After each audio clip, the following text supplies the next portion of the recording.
दोस्तों, over thinking आज के समय में एक बहुत बड़ी समस्या बन चुकी है। हमारे दिमाग में दिन भर में 60,000 से भी ज्यादा विचार आते हैं और हम इन्हीं विचारों की उलझन में फंसकर रह जाते हैं। ज्यादातर लोगों को मन को कंट्रोल करना नहीं आता, जिसकी वजह से वे कोई काम सही से नहीं कर पाते, बल्कि सोचते ही रह जाते हैं। अगर आप भी ओवर थिंकिंग से परेशान हैं, तो इस वीडियो को अंत तक देखें। आपको ओवर थिंकिंग का सारा खेल समझ में आ जाएगा। आइए आपको महात्मा बुद्ध और उनके एक शिष्य की कहानी सुनाते हैं, जो बहुत ज्यादा सोचता था। पुराने समय की बात है, जब एक बार भगवान बुद्ध अपने शिष्यों के एक समूह के साथ भ्रमण पर निकले हुए थे। इस समूह में बुद्ध के सबसे प्रिय शिष्य नरोत्तम दास भी उनके साथ थे। नरोत्तम दास एक ऐसे व्यक्ति थे जो किसी भी काम को करने से पहले बहुत ज्यादा सोचते थे। कभी कभी तो वह इतना ज्यादा सोचते थे कि उनके काम का समय भी समाप्त हो जाता था। हालांकि इसे वह अपनी समझदारी मानते थे। उन्हें लगता था कि किसी भी काम को करने से पहले सोचना अच्छी बात है। एक दिन भ्रमण करते करते शाम हो गई, तो महात्मा बुद्ध ने विचार किया कि आज इसी गांव में रुका जाए। भगवान बुद्ध गांव के बाहर एक पेड़ के नीचे बैठ गए और समाधि में लीन हो गए। वहीं उनके शिष्य नरोत्तम दास गांव के अंदर पानी और फल का इंतजाम करने चले गए। गांव की पगडंडियों पर चलते हुए नरोत्तम दास अभी विचार ही कर रहे थे कि किसी से फल मांग लेता हूं, पर अगर उसने मना कर दिया तो नहीं, किसी पेड़ से तोड़ लेता हूं, पर अगर उसके मालिक ने देख लिया तब क्या होगा? वह तो मुझे चोर साबित कर देगा और पूरे गांव के सामने मेरी बेइज्जती होगी। फिर उन्होंने सोचा, किसी से पूछकर उसके पेड़ का फल तोड़ लेता हूं, पर फिर तो वह उसके द्वारा लाया गया होगा, तो क्या इस पर मेरा अधिकार होगा? जब नरोत्तम दास को इतना सोच विचार करने के बाद भी कुछ समझ नहीं आया, तो उन्होंने बिना फल लिए भगवान बुद्ध के पास जाने का निर्णय कर लिया और सोचा कि एक बार इस विषय पर भगवान बुद्ध से बातचीत कर लेंगे, तब फिर से फल लेने आएंगे। वो तुरंत भगवान बुद्ध के पास जा पहुंचे और अपने सवालों की झड़ी लगा दी। एक एक करके उन्होंने फल लाने से संबंधित सभी सवाल पूछ लिए। उन्होंने पूछा कि गुरुदेव, अगर मैं किसी से फल मांगने जाता हूं तो वह मना कर दे तो क्या होगा? भगवान बुद्ध ने इस सवाल का आसान सा जवाब दिया। उन्होंने कहा, अगर वह मना कर दे तो कोई बात नहीं, तुम अगले घर पर जाकर पूछ सकते हो। दूसरों की ना और उनकी इच्छा को स्वीकार कर लेना ही हमारा कर्तव्य है। नरोत्तम दास ने फिर पूछा, अगर मैं पेड़ के मालिक को बिना बताए फल तोड़ लेता तो क्या यह ठीक होता? भगवान बुद्ध ने कहा, कदापि नहीं, यह चोरी के समान है। किंतु यदि वहां पेड़ का मालिक मौजूद नहीं है और तुम अत्यधिक भूखे हो, तो तुम अवश्य थोड़ा सा फल ले सकते हो। नरोत्तम दास ने फिर अगला सवाल किया, किंतु प्रभु, क्या किसी दूसरे के द्वारा लगाए गए पेड़ पर मेरा अधिकार है? इस पर भगवान बुद्ध ने उन्हें जवाब दिया कि प्रकृति की प्रत्येक वस्तु हमने नहीं बनाई है, किंतु फिर भी हम उसका इस्तेमाल करते हैं। इसी प्रकार पेड़ हमने नहीं लगाया, लेकिन जरूरत पड़ने पर हम उसका इस्तेमाल अवश्य कर सकते हैं। उधर सभी शिष्य भूख के मारे मन ही मन नरोत्तम दास पर नाराज हो रहे थे।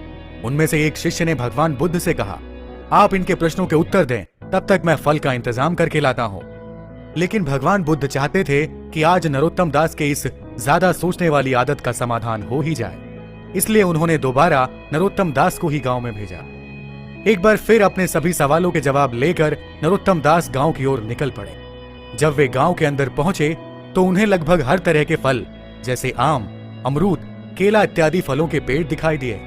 नरोत्तम दास एक बार फिर सोच में पड़ गए कि कौन से पेड़ से फल तोड़ा जाए। यदि वे आम लेकर जाते हैं तो क्या आम से सभी शिष्य और भगवान बुद्ध का पेट भर जाएगा? यदि वे अमरूद लेकर जाते हैं तो क्या अमरूद सभी को पसंद आएंगे? अगर अमरूद कच्चे निकल गए तब क्या होगा? उन्होंने सोचा कि केला ठीक रहेगा, लेकिन केले में छिलका होता है और इस तरह जब वे ढेर सारे केले लेकर जाएंगे तो केले का छिलका इधर उधर फेंका जाएगा और गांव में गंदगी होगी। एक बार फिर से वो सोच विचार में डूब गए और काफी समय बीत गया। इस तरह से बिना फल लिए ही भगवान बुद्ध के पास चले आए और सोचा कि सभी से पूछकर ही सभी की पसंद का फल लेकर आऊंगा। इस तरह से नरोत्तम दास एक बार फिर से अपने लक्ष्य को पूरा किए बिना ही भगवान बुद्ध के पास वापस चले आए। अपने अधिक सोच विचार वाली आदत के कारण नरोत्तम दास ने रात्रि भर में कम से कम 5 से 6 चक्कर लगाए। गांव के अंदर जाने से लेकर भगवान बुद्ध के पड़ाव तक चक्कर लगा लगा कर नरोत्तम दास एकदम थक चुके थे। अंत में नरोत्तम दास भगवान बुद्ध के पैरों पर गिर पड़े और उन्होंने कहा कि अब वह फल लाने में स्वयं को असमर्थ पाते हैं। उन्होंने कहा कि वह फल पर निर्णय नहीं ले पा रहे हैं और अत्यधिक थक चुके हैं। कर ही सभी की पसंद का फल लेकर आऊंगा। इस तरह से नरोत्तम दास एक बार फिर से अपने लक्ष्य को पूरा किए बिना ही भगवान बुद्ध के पास वापस चले आए। अपने अधिक सोच विचार वाली आदत के कारण नरोत्तम दास ने रात्रि भर में कम से कम 5 से 6 चक्कर लगाए। गांव के अंदर जाने से लेकर भगवान बुद्ध के पड़ाव तक चक्कर लगा लगा कर नरोत्तम दास एकदम थक चुके थे। अंत में नरोत्तम दास भगवान बुद्ध के पैरों पर गिर पड़े और उन्होंने कहा कि अब वह फल लाने में स्वयं को असमर्थ पाते हैं। उन्होंने कहा कि वह फल पर निर्णय नहीं ले पा रहे हैं और अत्यधिक थक चुके हैं। तब भगवान बुद्ध ने उन्हें उठाया और कहा, यह सब तुम्हारे अधिक सोचने की आदत के कारण हुआ है। यदि तुम इतना अधिक नहीं सोचते और फल लेकर आए होते तो ना तो तुम्हें इतने चक्कर लगाने पड़ते और ना ही हम सब बिना फल खाए भूखे रहते। तुमने अपने जीवन का अमूल्य समय यह सोचने में बिता दिया कि फल कैसे लें, कौन से लें, कितने लें और कोई काम नहीं किया। इतना सुनकर नरोत्तम दास की आंखों से आंसू निकल आए। उन्होंने कहा कि मैं आप सबसे क्षमा मांगता हूँ और वादा करता हूँ कि मैं कभी भी इतना अधिक सोच विचार नहीं करूंगा। दोस्तों, किसी भी विषय को लेकर एक हद तक सोचना तो ठीक है, लेकिन जब एक ही चीज पर बार बार सोचा विचारा जाता है तो वह ओवर थिंकिंग का रूप ले लेती है। कई बार ऐसा होता है कि हम अपना जरूरी समय निर्णय लेने में नहीं बल्कि सोचने और समझने में बिता देते हैं। किसी भी निर्णय से पहले सोचना विचारना गलत नहीं है, लेकिन अत्यधिक सोचते रहना निर्णय लेने की क्षमता को प्रभावित करता है। हम अपना अमूल्य समय सोचने विचारने में निकाल देते हैं और समय यूं ही बीत जाता है। सोचना इंसान का नेचुरल स्वभाव है, लेकिन हद से ज्यादा सोचना दिमाग की स्थिति बिगाड़ देता है। ओवर थिंकिंग की जड़ डर और चिंता होती है। काम करने से पहले ही परिणाम के बारे में सब कुछ सोच लेना एक ओवर थिंकर की आदत होती है और इससे काफी हद तक मानसिक स्वास्थ्य भी प्रभावित होता है। हम जब भी कोई काम करने जाते हैं, हमारे मन में सवालों का तूफान उठने लग जाता है। हम हमेशा सोचते रहते हैं कि लोग क्या कहेंगे, लोग मेरे बारे में क्या सोच रहे होंगे, सब मुझे देख रहे होंगे, लोग मुझे देखकर बातें बना रहे होंगे।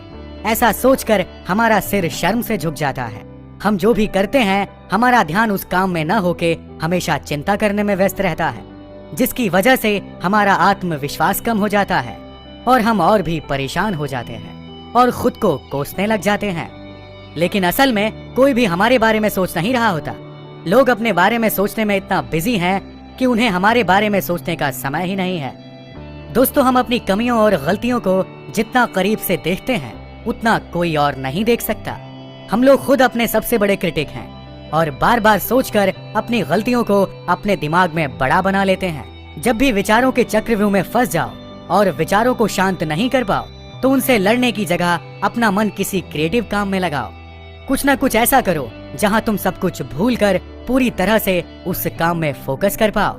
ऐसा करने से तुम्हारी मेंटल एनर्जी एक दिशा में आ जाएगी और थोड़ी देर में तुम अपना मन शांत कर लोगे और तुम्हारा पूरा दिन चिंता में खराब नहीं होगा। ओवर थिंकिंग को रोकने का सबसे अच्छा उपाय है कि ज्यादा से ज्यादा क्या हो जाएगा। जब भी आप किसी चीज को लेकर ओवर थिंकिंग कर रहे हैं तो अपने दिमाग में हमेशा रखना चाहिए कि ज्यादा से ज्यादा क्या हो जाएगा।